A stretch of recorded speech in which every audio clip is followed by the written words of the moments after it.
It's on. I texted you, got to break it up.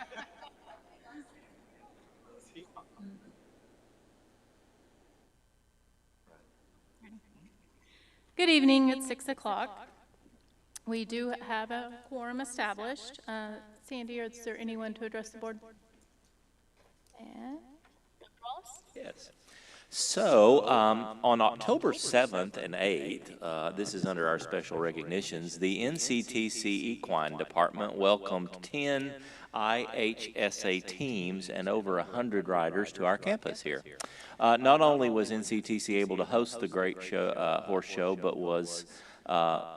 we had one of our teams participate, and our team actually placed reserve high point team on both days, so that's a big accomplishment.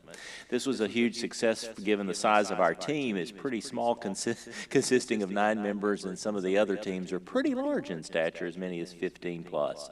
Participating colleges and universities included UNT, West Texas A&M, New Mexico State, Oklahoma Panhandle State, Tarleton State, Texas Tech, Schreiner, Sam Houston, and Southern Nazarene. And I mention those because when I'm about to acknowledge some of our students, you'll know how competitive this truly was.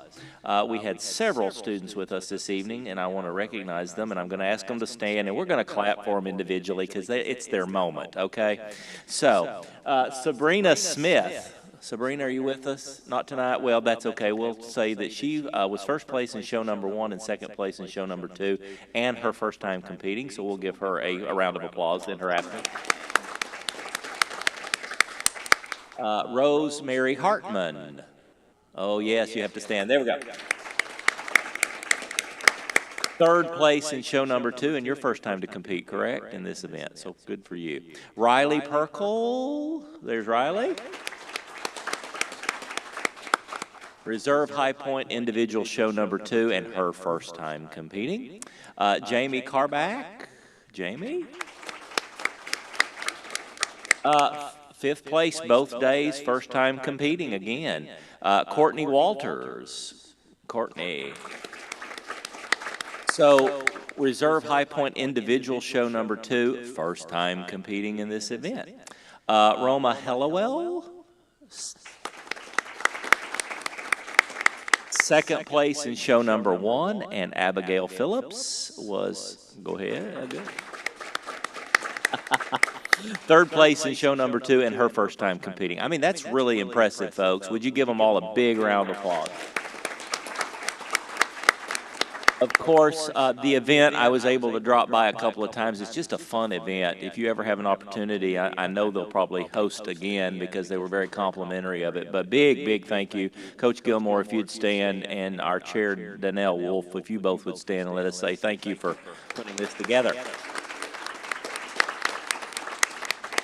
It was fun. I didn't even know some of these other universities had these teams, and I went up to my parents' alma mater and said, I don't think my parents knew you had a equine team, so we appreciate that. We're proud of you ladies in representing us, and thank you for being with us tonight, but we also understand if you want to leave. We always give you that option if you have somewhere else you need to be this evening, but we did want to recognize you. Thank you. And they're gone. Yep.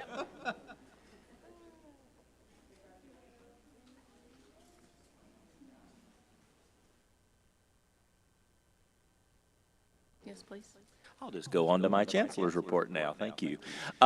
Just one update this evening, or a couple of things. Number one, I would remind the board that we are still in the middle of the negotiated rulemaking process for House Bill 8.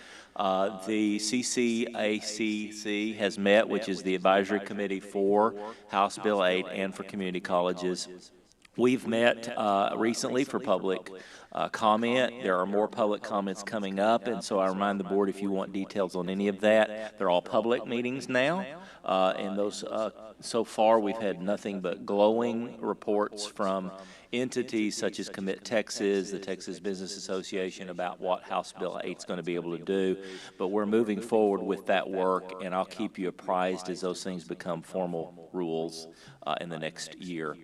The other announcement slash notification I would give the board is that NCTC has received our formal notification that our grant application has been awarded to fund under fiscal year 23 the Developing Hispanic Serving Institution program authorized under Title V, and we will be receiving $2.8 million over the next 5 years.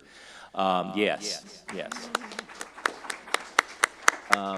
We have just recently, and this is the hard work on everyone's part, but we recently were designated a Hispanic Serving Institution. We had worked on that prior to COVID, but honestly, COVID did quite a bit of damage to enrollment particularly in our Hispanic students, and so we're very proud of the work we've done to return them to the classroom. We have a challenge and opportunity to expand those programs through implementation of evidence-based services and activities designed to increase success and completion for a large population of Hispanic and low-income students. I think it's important that you understand that too.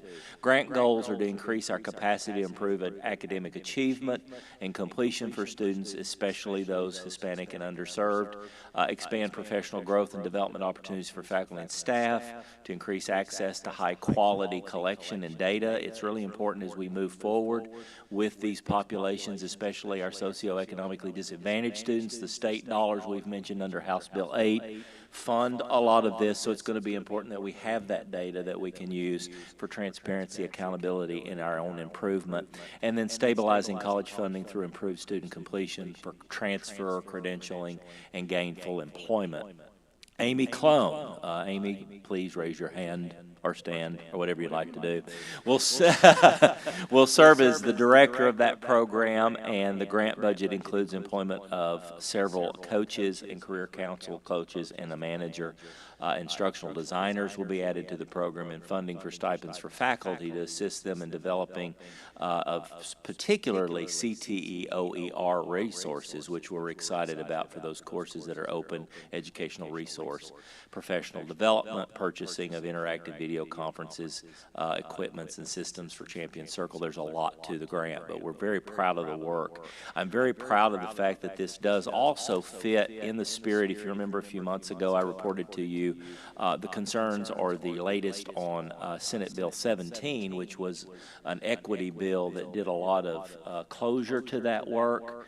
But Senate Bill 17 has particular language that in the event you are an HSI or you receive these kind of federal grants, you are allowed to do those programs. So we are not in any kind of contradiction to those, that Senate bill or any of that rule. And so we're excited, and I'm thrilled that we can finally reach that HSI standard. There's been a lot of the people in this room, and if I begin to mention them individually, I'll miss somebody, but you know how many people have been involved in this through the years. A shout out to Dr. Del Rio. You've been very passionate about that, Dr. Del Rio and others, and we appreciate the efforts that have been made there. So congratulations to the team, and we look forward to reporting that to the board over the next 5 years. And so thank you. That's all I have this evening.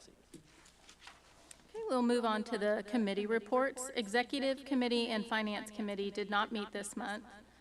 Building and Technology, do you have a report?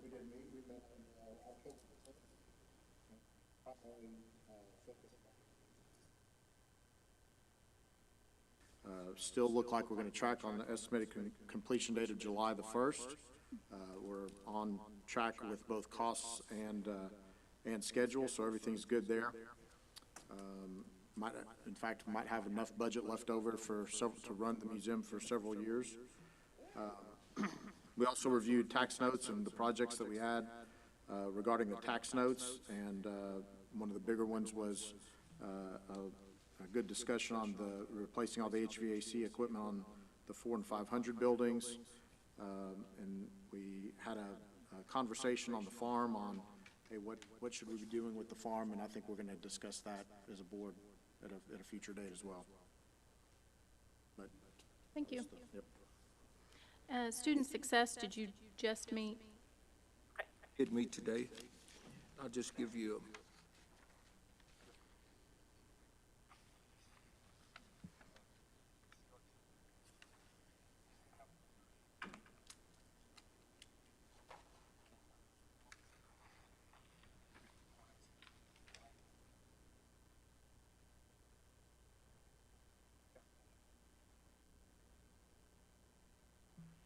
Completion Center staff sponsored 6th Annual Student Conference for NCTC at Denton campus. All students were encouraged and invited to attend. This was a free professional training. And Student Life event, welcome event resource fair hosted by NCTC. Each campus and site hosted a welcome event catered for the students at this location, with over 500 students in attendance throughout the North Texas district. I just want to point out something else here, that the Red River Promise, we're still talking about student success here, is 27% of all seniors graduating in 2023. Not just a pledge, but they make note that nearly 1 out of 3 seniors attended NCTC for the 2023 fall semester. There have been 13 pledge rallies scheduled throughout the Red River Promise area, beginning in September. And FAFSA completion fall semester enrollment for NCTC initially was 23%, but it's up now to 27%. North Central Texas College received notification of our grant application has been awarded.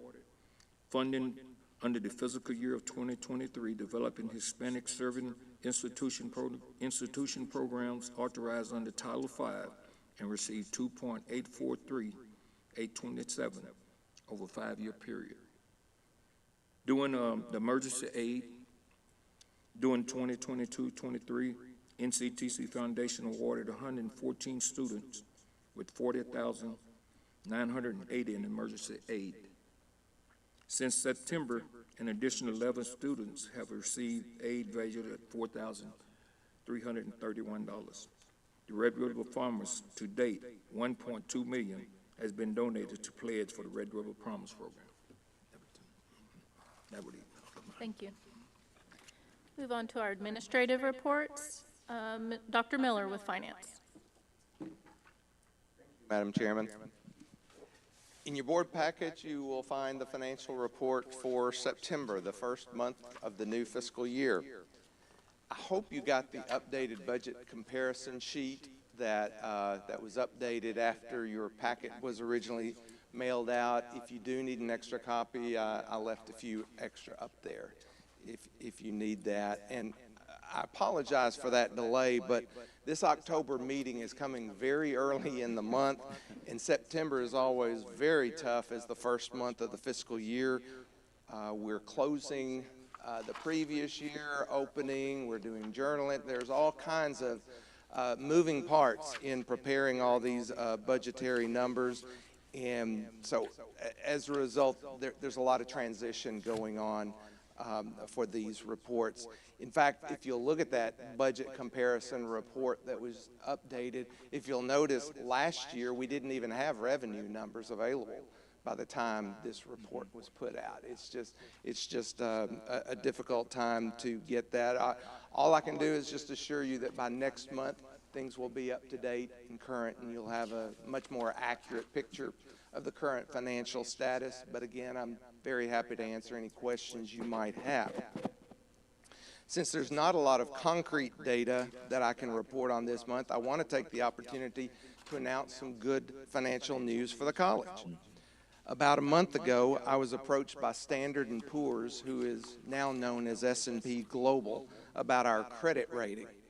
In recent years, S&P has amended the way that they rate institutions of higher education, and they said that we had shown up as possibly being at risk of being adversely impacted by some of the recent revisions that they had made in their ratings criteria. So I was somewhat apprehensive, but they conducted a 1-hour interview with me early in September and said they'd let me know the results in a few weeks. Well, honestly, I was shocked when they got back in touch with me and they said not only were we maintaining, they were actually raising our credit rating from A to A+. So that really was wonderful news. And within the last week, I've been provided a copy of their formal report, and I didn't have it when your board packets went out, but I do have copies tonight, And if you'd like a copy, I'll be happy to give one to you, and you can take it with you and see what investors who are potentially investing in bond obligations that the college has outstanding. This is the kind of report that goes out to those people all over the country about the financial status of this institution.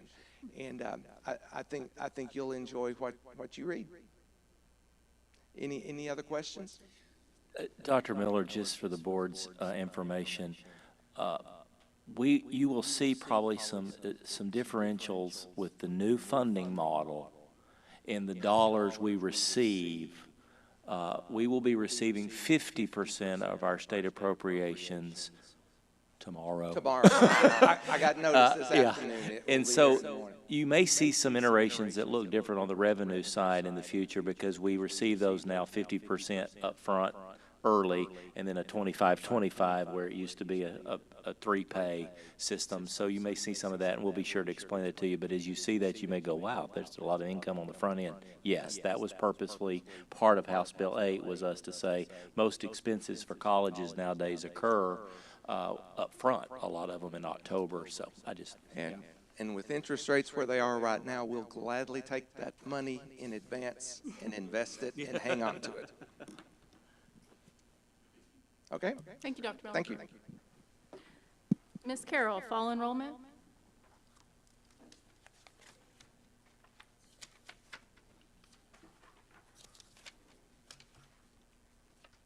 Okay. Good evening. Can you hear me okay? Mm-hmm. Yes. Okay. Sorry. I tend to ask that anytime I get on a microphone or on a WebEx call. But tonight, included in your report, you have the current fall semester report. And just wanted to remind you, as we're starting to review the report, we still are enrolling students for the second 8 weeks, which begins next week, and then also our winter semester that begins in December.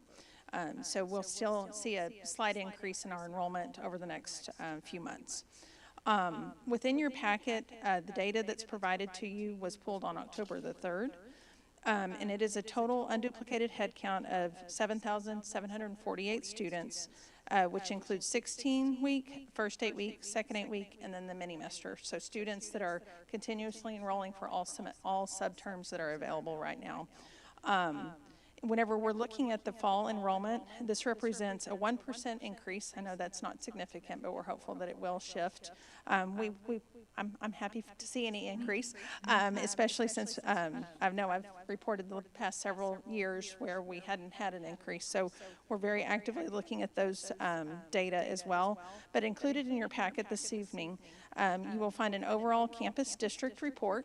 So it's all of our campuses combined into one report, and then a breakdown of each individual campus with that same data listed.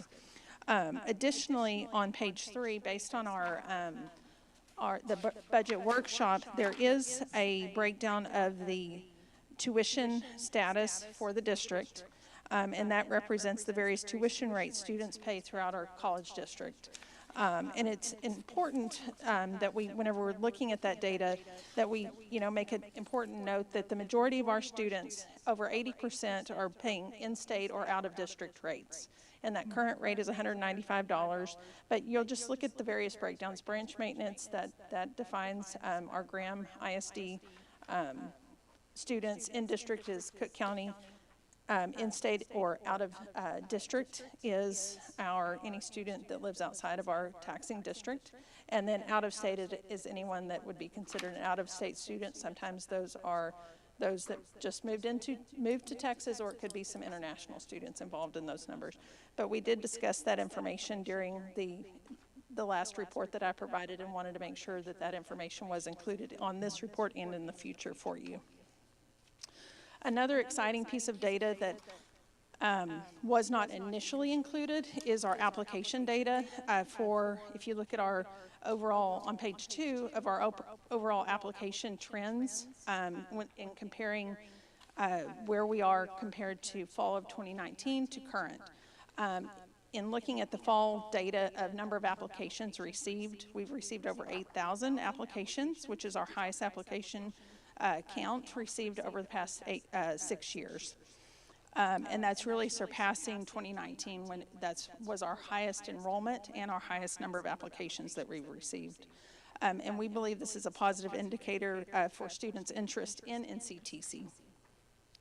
And, you know, we can attribute that if you look at the Gainesville campus report as well as the Denton campus report, you'll see growth in applications on both of those campuses as well.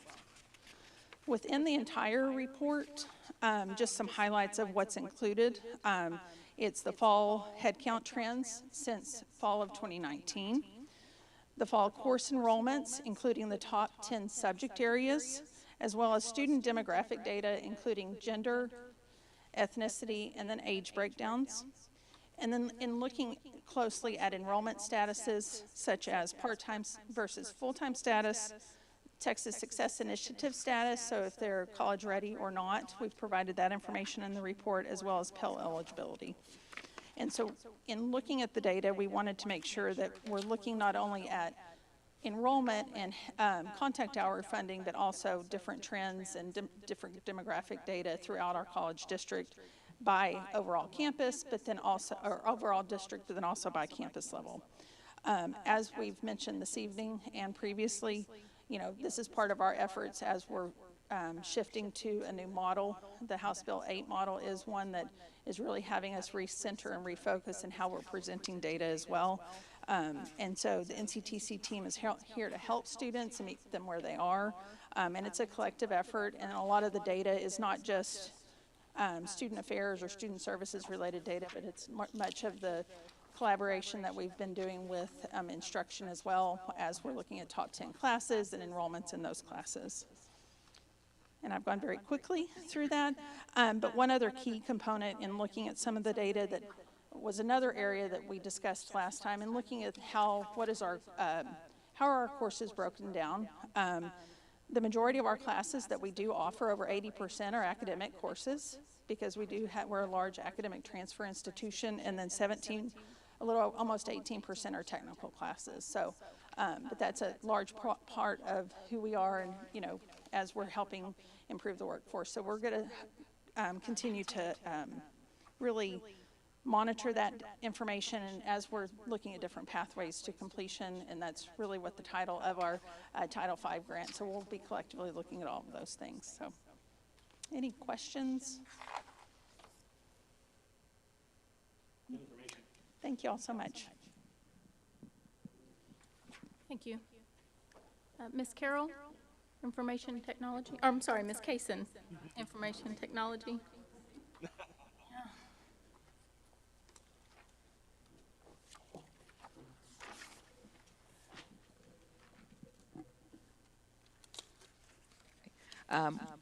Good evening, everyone, and I am privileged to be able to give the report this evening, the annual report for the ITS department. Before I get started, though, I'd like to say thank you to the leadership here at North Central Texas College and to the Board of Regents for their support of information technology.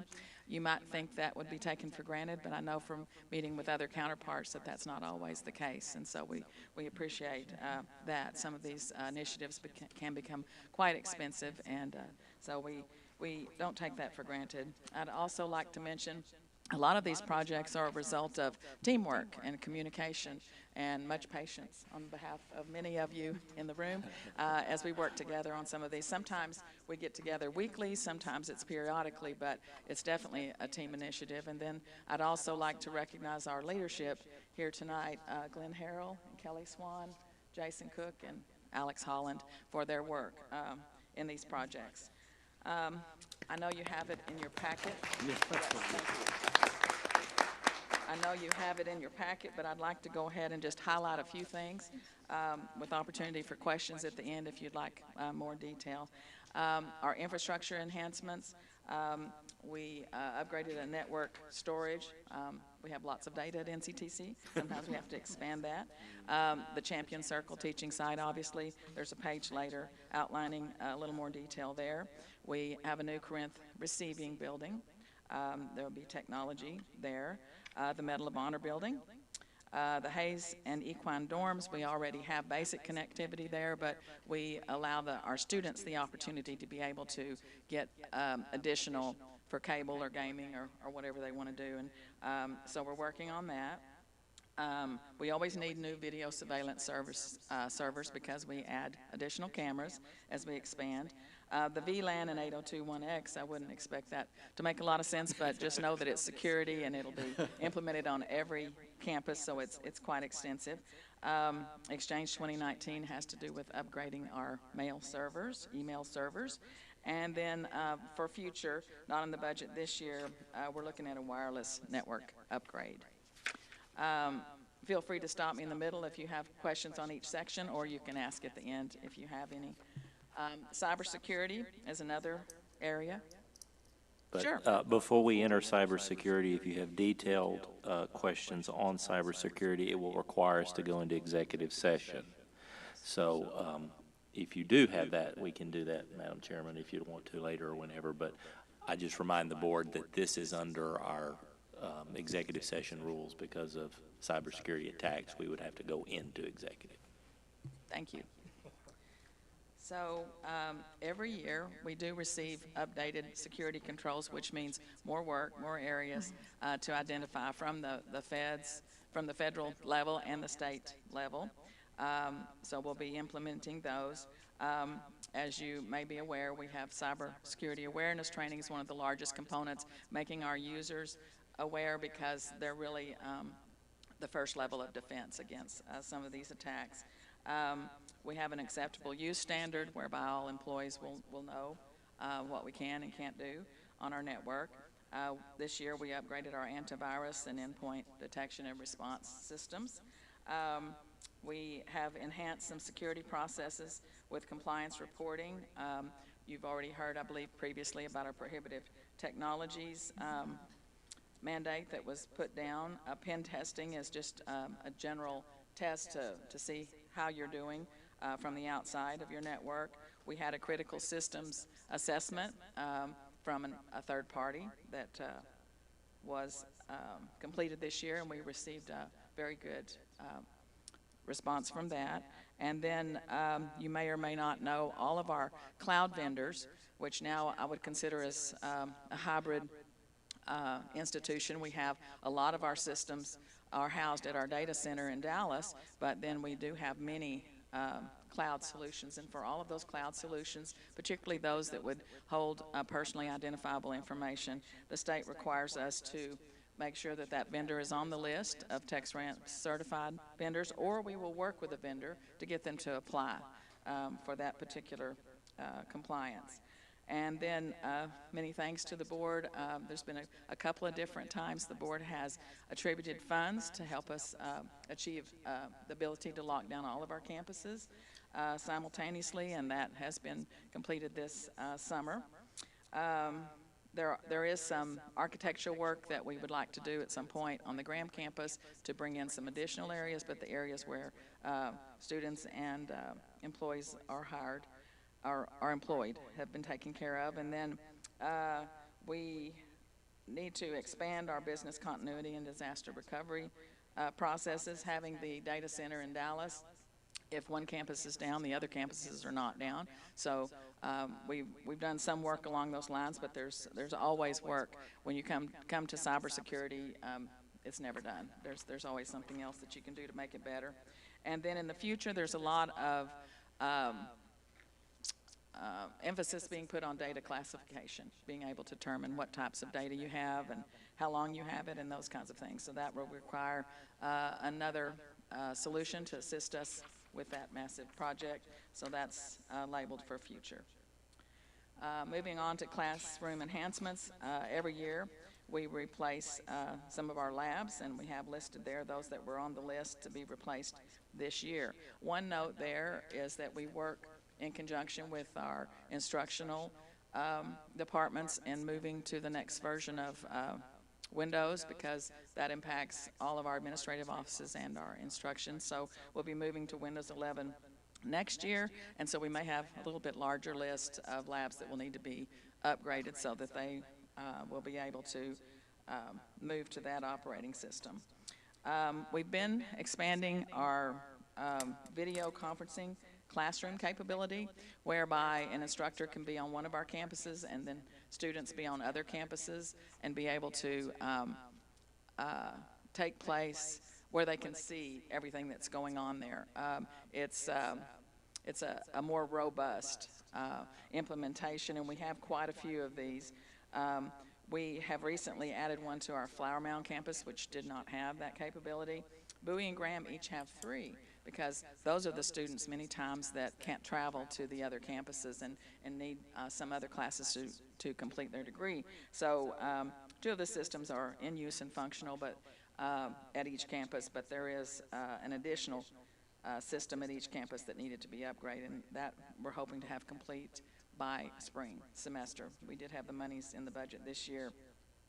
Then we refresh and update instructor podium systems. We try to make that easier. We know many times when we'll have an adjunct professor, perhaps that's the only time they see NCTC, is when they walk in one of our classrooms and try to present. So we try to make that more seamless for them, whether they're using our equipment or bringing their own laptop. And for future, we'd like to add some additional hybrid classrooms. What we mean by that is if it's a face-to-face class and you have a student that's providentially hindered for attending for a few weeks, but yet they want to still participate, it won't be a full-fledged video conferencing room, but have that capability to allow that student to attend. So some of our departments have been working on that, and indeed that's a piece of what's in the Title V grant, so we're looking forward to that. Then I mentioned Champion Circle. Obviously, there was connectivity to the new building, telecommunications, the network and wireless infrastructure. Access control means the door access, you know, the lockdown capability, the video surveillance cameras. We relocated the Cisco lab from Flower Mound to the Champion Circle location. Lots of audio-visual technology in those spaces, and also a new video conferencing classroom at that location. So now each location has at least one video conferencing classroom.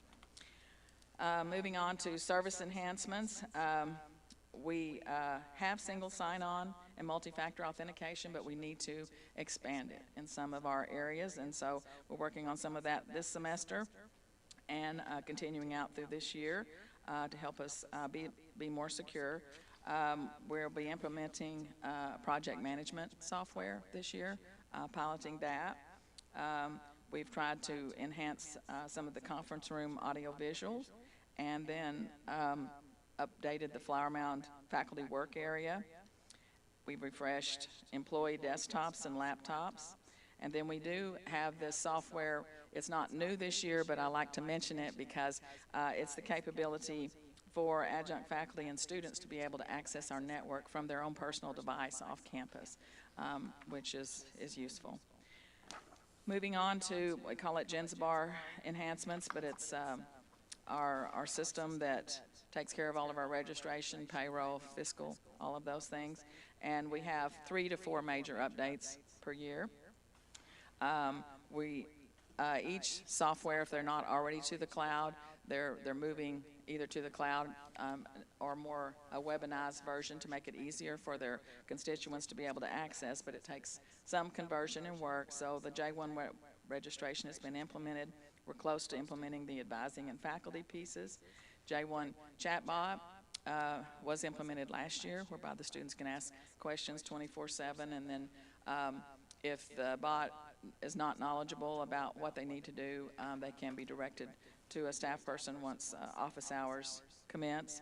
J1 Communications Manager is a way to centralize all the communications NCTC has, particularly our administrative offices, with a given student. So what we've experienced before with just phone calls or emails, there might be some repetition, there might be some holes left. Now departments will have the ability to be able to view where that student is in the process and be able to assist them in a better manner. We'll be integrating emails and text messaging, eventually voice. So that we're looking forward to being able to do that. And it's a pretty good project, so we hope to be able to go live with that next semester. There have been some enhancements for J1 Web for payroll. both with Gensbar Pieces and Paycor. Then Gensbar Recruitment Manager, that we know that more as Salesforce. It's our admissions department uses that, and we also have a Salesforce instance for Red River Promise. We were able to implement that texting integration with that system. And for future, we're looking at a J1 Campus Marketplace to give more of a shopping cart environment for our adult and continuing education students. And then PowerFades, which is our financial aid system, will be moving to the cloud within the next couple of years. Other applications and enhancements this year, our External Affairs Department has completed their Blackbaud implementation. You might have heard of Razor's Edge or Financial Edge, and so that was really a revamping of everything they do for donors. We're participating in the State of Texas Course Sharing Program, allowing students to, from other colleges to take some of our coursework, or our students to take coursework from other colleges. Red River Promise is continuing. We have those relationships with local high schools. We have a new bookstore, Texas Book Integrations. Obviously, there's data sharing between those. Other third-party applications, and always system integration. Lastly, I'd like to mention that we do try to mentor our students. We're privileged to have some internships. We have departments that work to place the students in internships around our counties, but IT's willing to help whenever we can, and we've had 6 of those in computer information technology this year, 3 networking interns, 1 Gensbar database programming, 1 cybersecurity, 5 work study, and 3 students part-time. Once the students have completed their internship, if they haven't received employment somewhere, we let them stay on for a little while with us because they're good help to us, but we want to help them bridge that gap between there. So our departments our individuals in each department are really great to work with them. I think it gives those students a heads up, a head start once they seek full-time employment from having worked in our department. So any questions or anything along those lines? No. Thank you. Thank you for the opportunity to present.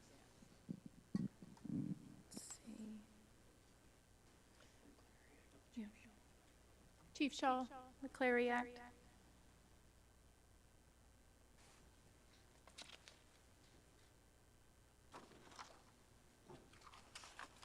Good evening, Madam Chair and members of the board. It is that time of year again. In your board packet, you should have received your 2022 Clary Annual Security and Fire Report, otherwise known as the Much Ado About Nothing Report. Thankfully for all of us, especially me, but I'm available for any questions that you may have. Okay, well, Thank you. There's not much to talk about. There's not much, right. Okay, well, thank you so much for your time. And Title IX, Dr. Wallace? So, under Texas Education Code Section 51.253C, I am required to submit a report at least once during each fall and spring semester to the college's governing board, and post that on the internet website as a report concerning reports receiving by employees under Texas Section 51.25. You have that information before you this evening. This is a time period between January 2nd of 2022 through October 24 of 2022. These always lag a little behind, but you'll notice on the summary of data report, 1 number of cases under investigation with no findings, 9 reports, and so it's a healthy report again this year. And I just report that to you in order for us to move forward to posting. Thank you. Moving on to the consent agenda. Is there any item that needs to be taken individually? No? Then I ask for a motion. Mr. Graham? Mr. Henderson? All in favor, raise your right hand and say aye. Aye. Aye. Opposed? Thank you. And then moving on to discussion and action items, Dr. Miller has our first. Thank you, Madam Chair. Each year, Young County Appraisal District works with the college for the billing and collection of branch campus maintenance tax revenue from Graham ISD. The appraisal district has approached each of its taxing entities about standardizing the interlocal cooperation agreement used to formalize these agreements between the appraisal district and each taxing entity. The proposed agreement you have before you will solidify the partnership between our two entities and will allow Young County Appraisal District to continue billing and collecting our branch campus tax revenues for the next 7 years. I think it goes without saying that Young County Appraisal District is the sole provider of these services. There really is no alternative available to the college, even if the college wanted to seek other providers, which of course we do not. So the administration is simply recommending approval of this interlocal cooperation agreement with Young County Appraisal District for the collection of ad valorem taxes in Young County.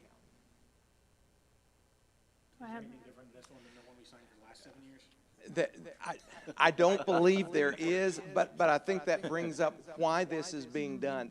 They do have a new director over there, and it sounds like they had trouble finding all those agreements, or whatever agreements they had, they were all worded differently, and he's trying to come up with one form, everybody, same timeline, they all come due at the same time. So it's just an effort to standardize.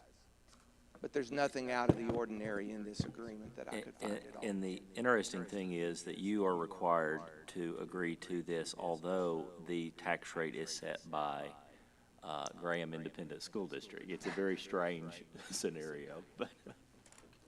I'd like to make the motion that NCTC enter an interlocal cooperative agreement with the Young County Appraisal District for the collection of ad valorem taxes. Thank you, Dr. Bellows. Do we have a second? Thank you, Ms. Sullivan. All in favor, raise your right hand and say aye. Opposed? Motion carries. Thank you. Thank you. And the second item, Dean Smith, consideration of approval for automotive technical program.